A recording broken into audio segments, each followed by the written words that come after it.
Morning, everybody. It is January 12th, 2022, 8 in the morning.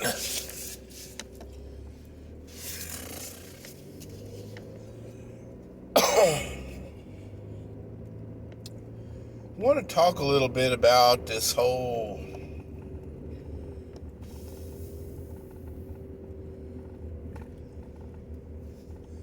call for civil war, this whole white supremacy and gun violence and stuff like that. And you're going to say, well, James, that's all a bunch of stuff there. How are they all connected? Well, guys, they're all connected through a lack of wisdom. And they're all connected through youth and youthful naivety.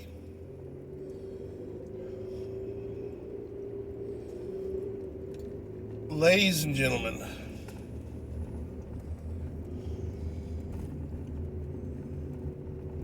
ancient Chinese proverb talks about a great warrior simply farming his land. And it says, better to be a warrior in peacetime than a farmer in wartime.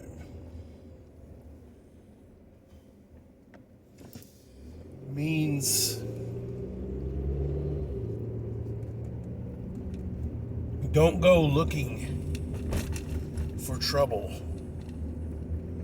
but if trouble finds you, be ready.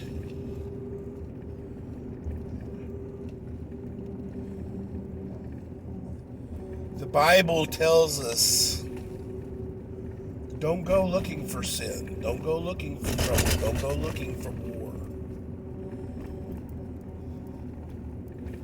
If war wants you, it will find you. And if you can, turn away from it.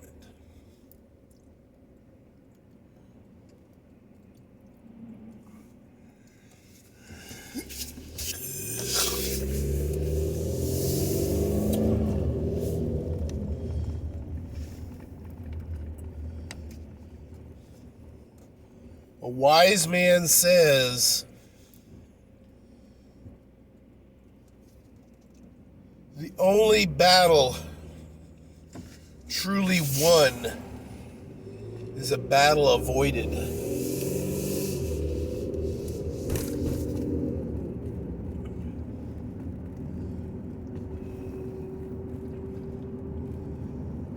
Look at what we've got. Some differences here, guys, and I want y'all to see some stark differences.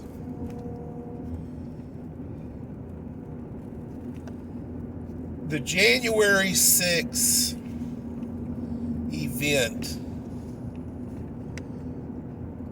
how did it go, really, guys? You got a bunch of people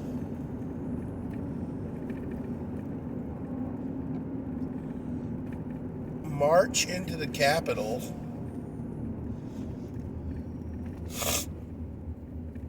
like mad tourists,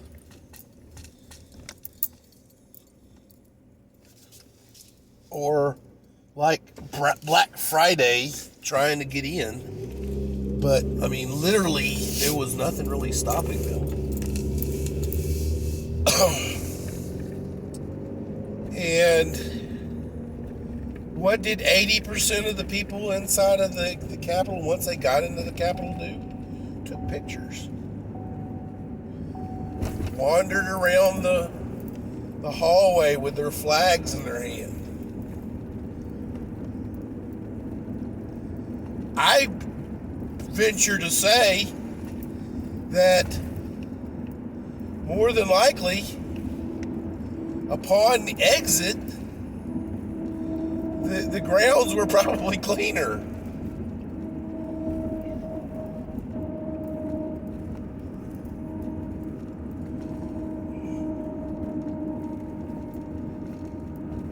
The only death that occurred was the death of an actual rioter, if you want to call it a riot, or protester, at the hands of DCPD.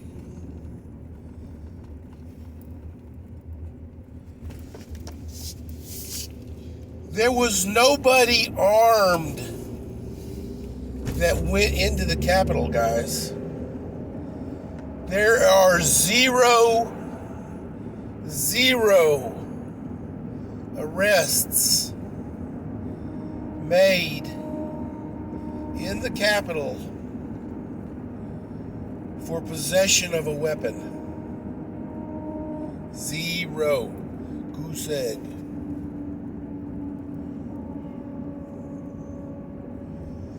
And this is supposed to be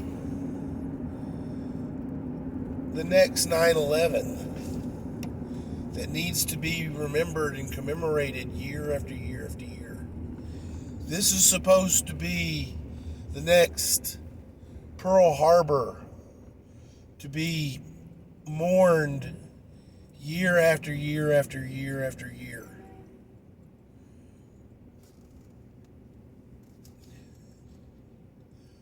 Pearl Harbor saw hundreds die in the bombing attack. And it dragged us into a war, kicking and screaming. 9/11, thousands died, dragged us into a war that lasted 20 years.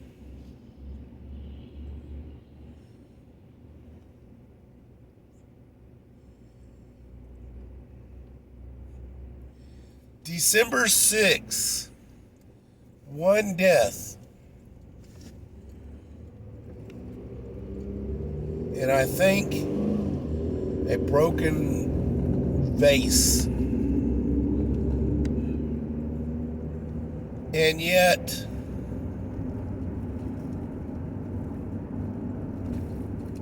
this is dragging us into a war into ourselves.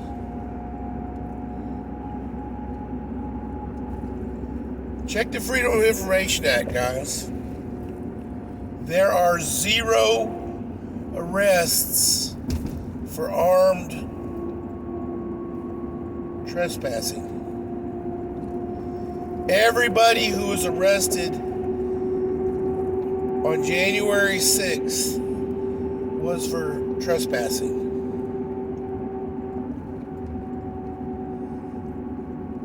Trespassing in the people's house, guys.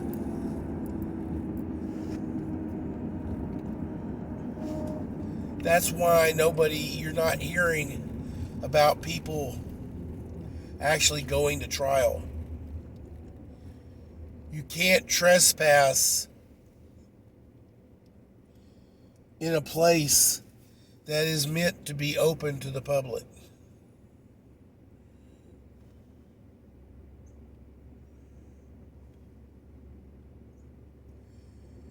Now that's the right hand.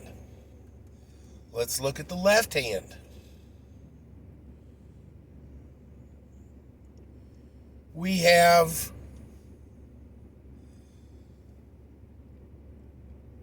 peaceful protests turning into riots. And we can legitimately call these riots versus the January 6th event because people died. People were attacked. People were injured. Property was damaged. Property was burned down.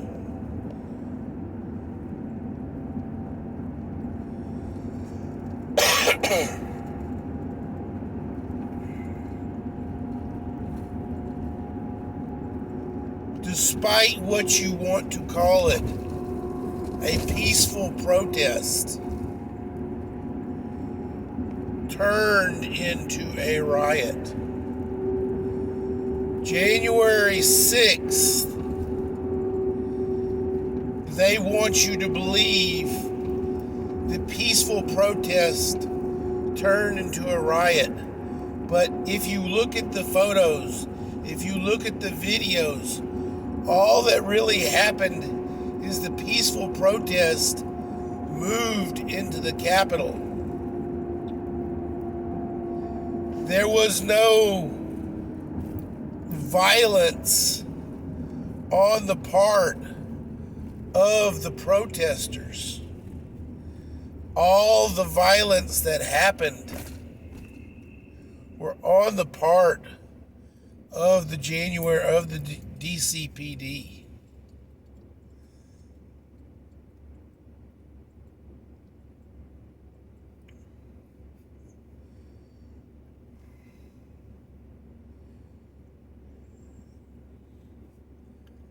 So, what do we know from this difference? Look at who we're looking at. The violent protests of 2020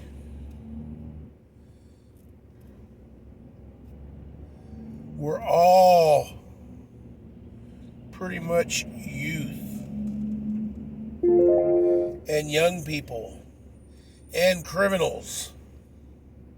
We know there was criminals embedded in them because Kyle Rittenhouse, the two people that he shot, were both career criminals and pedophiles.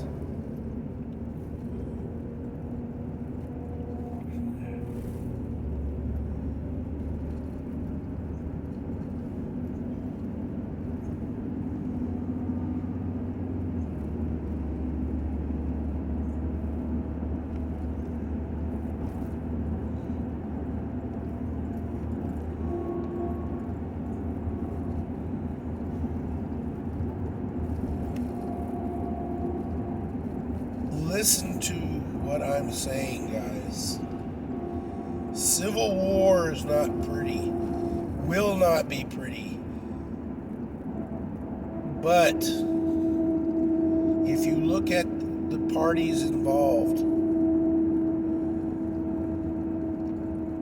the left is screaming at the top of its lungs, civil war, civil war, civil war. The right are being projected upon, saying civil war, civil war, civil war. But you don't see them in front of the cameras saying civil war, civil war, civil war.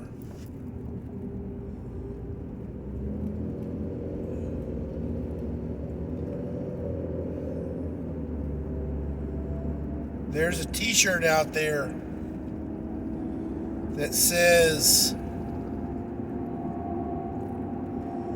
I am descended of the people that just wanted to be left alone. I just want to go to work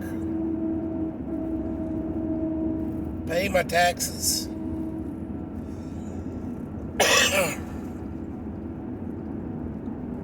Love my family. Eat some food. Go to sleep. And repeat.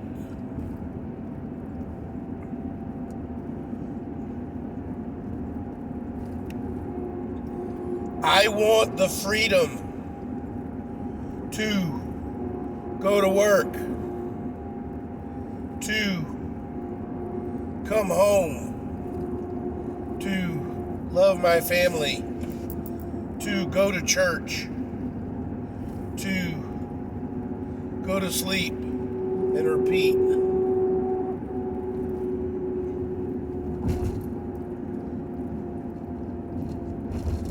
I don't want my taxes to go up. I don't want to pay for somebody who wants to sit at home.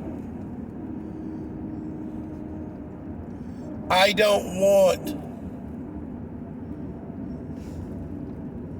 to be told I can't go somewhere for reason A, B, C, or D.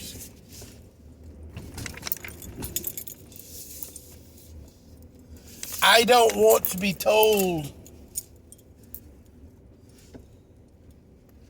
that because of the color of my skin,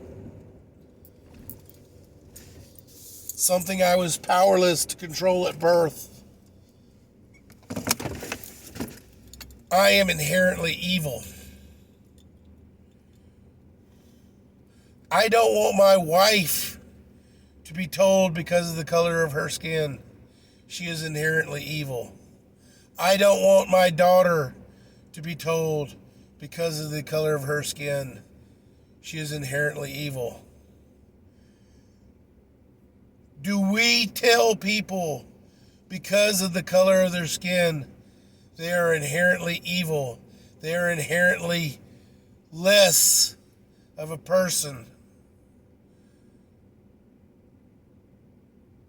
No, we do not.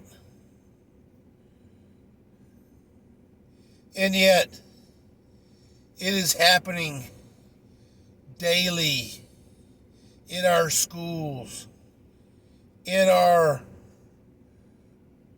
jobs and businesses.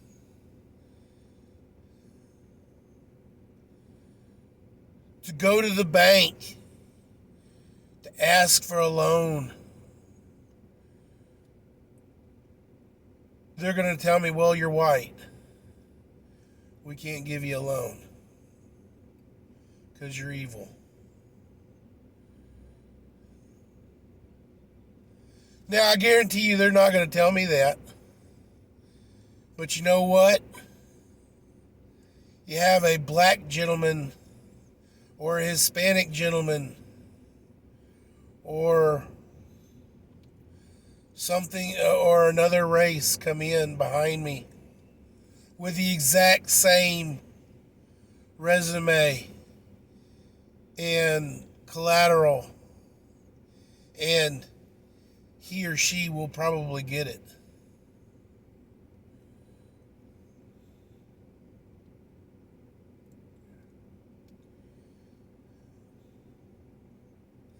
Now, some call that affirmative action.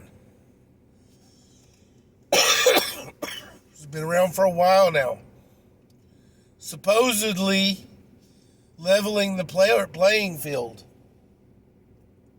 But it's the same thing as people saying we need to have equity, not equality. We need to have an equal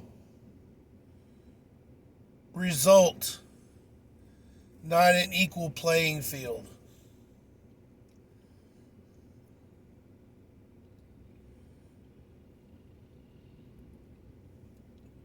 Ladies and gentlemen,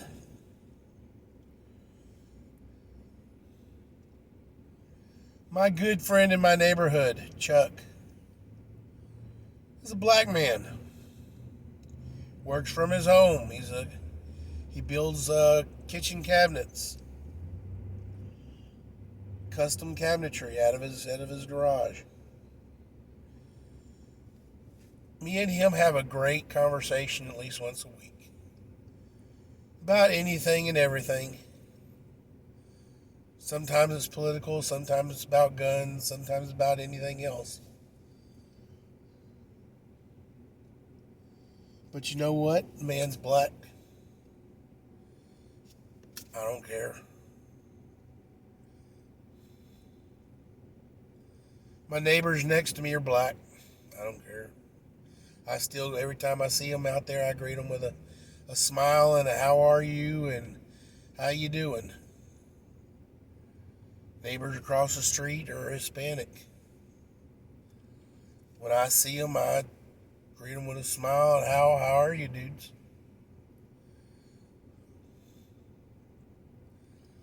I've watched my neighbors across the street, the Hispanic ones, grow up since they were kids, since they were babies. They watched my daughter grow up since she was a baby. Never had a problem with them, guys.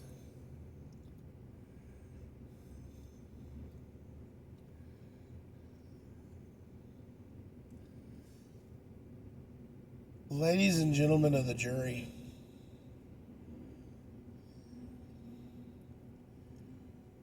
the golden rule: do unto others as you would have them do unto you. It's been a model rule forever. If you do not want me to hit you, you please don't hit me.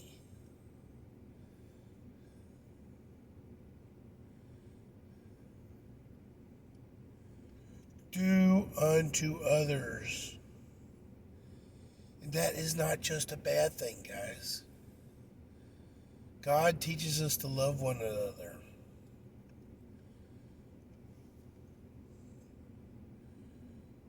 Do unto others as you would have them do unto you. Love one another, and they will love you back.